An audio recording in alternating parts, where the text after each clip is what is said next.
नमस्कार, स्वागत है आप सभी का एनएफ न्यूज पर। मैं हूं आपके साथ रोहित। ये तस्वीरें हैं उत्तर प्रदेश के आगरा जिले की, और यहां पर जिस तरीके से लोग इकट्ठा हुए और बवाल किया, वो बवाल इसलिए किया गया क्योंकि राणा सांगा पर विवादित टिप्पणी अभी कुछ दिन पहले समाजवादी पार्टी के सांसद रामजी लाल सुमन ने की थी, जिसके बाद देश में बवाल मचा और तमाम तरीके के बयान आए। समाजवादी पार्टी को कटघरे में खड़ा किया गया।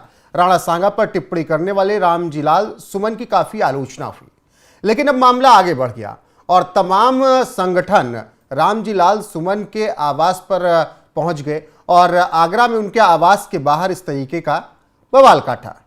अब ये बवाल क्यों हुआ है, जो तस्वीरें आप देख रहे हैं, क्यों यहां पर इतनी अफरा तफरी का माहौल रहा, पुलिस प्रशासन भी मुस्तैद रहा, वो जानने के लिए आपको एक बयान सुनना पड़ेगा रामजी लाल सुमन का, जिसकी वजह से पूरा बवाल हुआ है। हर बात में एक तो ये बीजेपी के लोगों का तकिया कलाम हो गया है सभापति महोदय कि मुसलमान इनमें बाबर का डीएनए है। उप सभापति महोदय मैं जानना चाहूंगा कि बाबर का डीएनए मुसलमान में है। हिंदुस्तान का मुसलमान तो बाबर को अपना आदर्श मानता नहीं है, वो तो मोहम्मद साहब को अपना आदर्श मानता है, सूफी संतों की परंपरा को अपना आदर्श मानता है। लेकिन सभापति महोदय मैं जानना चाहूंगा कि बाबर को लाया कौन? बाबर को इब्राहिम लोदी को हराने के लिए राणा सांगा लाया था। तो मुसलमान तो बाबर की औलाद हैं और तुम गद्दार राणा सांगा की औलाद हो, ये हिंदुस्तान में तय हो जाना चाहिए।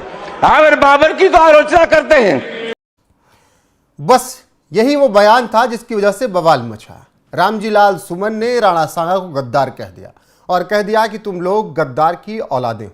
इसके बाद बहुत विरोध हुआ रामजी लाल सुमन का, और अब बवाल होते होते लोग उनके घरों के सामने इकट्ठा हो रहे हैं और इस तरीके का नारा लगा रहे हैं उनके खिलाफ मुर्दाबाद का, और उनके खिलाफ टिप्पणियां की जा रही हैं। आपको बता दें कि राणा सांगा पर विवादित बयान को लेकर सपा के राज्यसभा सांसद रामजी लाल सुमन की मुश्किलें बढ़ती जा रही हैं। करणी सेना ने उनके घर पर पहुंचकर बवाल किया। इस दौरान पुलिस के साथ झड़प हुई, लाठियां भांजी गई, भगदड़ मच गई, पथराव भी हुआ।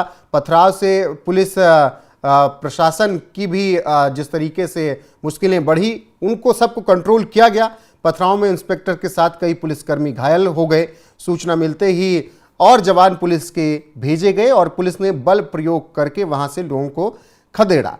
अब ये मामला धीरे धीरे आगे बढ़ता इसी तरीके से जा रहा है, जिसके बाद समाजवादी पार्टी काफ़ी किरकिरी हो रही है। और ऐसे में अखिलेश यादव ने एक ट्वीट किया है। अखिलेश यादव ने उस ट्वीट में कहीं ना कहीं इस राणा सांगा विवाद पर माफ़ी मांग ली है। ट्वीट में क्या कुछ लिखा है अखिलेश यादव ने, आपको वो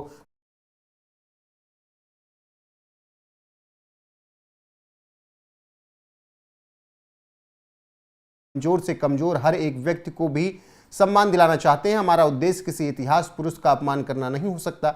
समाजवादी पार्टी मेवाड़ के राजा राणा सांगा की वीरता और राष्ट्रभक्ति पर कोई सवाल नहीं कर रही।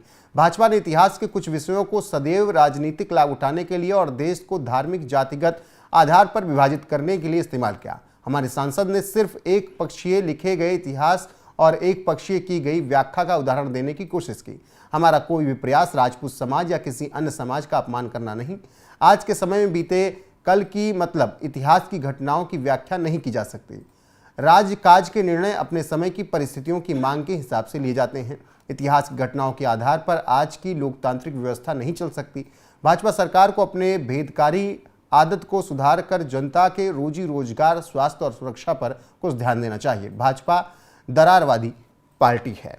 ये ट्वीट सपा अध्यक्ष अखिलेश यादव का है और इसमें उन्होंने माफ़ी मांग ली साफ तौर पर राणा सांगा विवाद पर जो टिप्पणी की गई उसको लेकर, और उन्होंने कहा कि हम किसी का अपमान नहीं करना चाहते हैं। लेकिन ये उन्होंने कब माफ़ी मांगी? जब बवाल बढ़ता गया। हालांकि कोई लालजी सुमन पहले ऐसे उनके नेता नहीं हैं जो इस तरीके से वीरों का अपमान कर रहे हों। अबू आजमी जो कि महाराष्ट्र वाले हैं, विधायक हैं वहाँ से समाजवादी पार्टी के, वो औरंगजेब को आतताई नहीं मानते हैं, औरंगजेब की बड़ाई करते हैं, यानी छत्रपति शिवाजी महाराज और संभाजी महाराज का अपमान वो उधर करते हैं। इस तरीके से तमाम नेता हैं। अखिलेश यादव जो कहते हैं कि गौशाला से बदबू आती है। तो तमाम चीज़ें हैं समाजवादी पार्टी की तरफ से जो कही जा रही हैं। ये वही समाजवादी पार्टी है जो कि रामलला की प्राण प्रतिष्ठा में नहीं जाती है। महाकुंभ के दौरान हर रोज वहाँ कमियां निकालती हैं अभद्र टिप्पणियां की जाती हैं और आज अब राणा सांगा को जिस तरीके से अपमानित किया, उन्हें गद्दार कहा, उस पर बवाल मच रहा है। और रामजी लाल सुमन के घर के बाहर करणी सेना के लोग इकट्ठा होकर हंगामा कर रहे हैं और हंगामा करने के बाद मुर्दाबाद के नारे भी लगाए जा रहे हैं। फिलहाल अखिलेश यादव ने जब ये बवाल हुआ तो उन्होंने इसके बाद एक बयान दिया और दलित कार्ड खेल दिया है। अखिलेश यादव ने कहा है कि रामजी लाल सुमन दलित हैं, इसीलिए उन पर हमला किया जा रहा है, उनके घर पर हमला किया जा रहा है। अखिलेश यादव यहां पर दलित कार्ड खेल कर बचने की कोशिश कर रहे हैं, जैसे अयोध्या में वो एक वक्त कर रहे थे अवधेश प्रसाद को लेकर। उस वक्त उन्होंने अयोध्या का राजा अवधेश प्रसाद को बता दिया था। तो तमाम तरीके से हिंदुओं की भावनाओं से खिलवाड़ समाजवादी पार्टी कर रही है।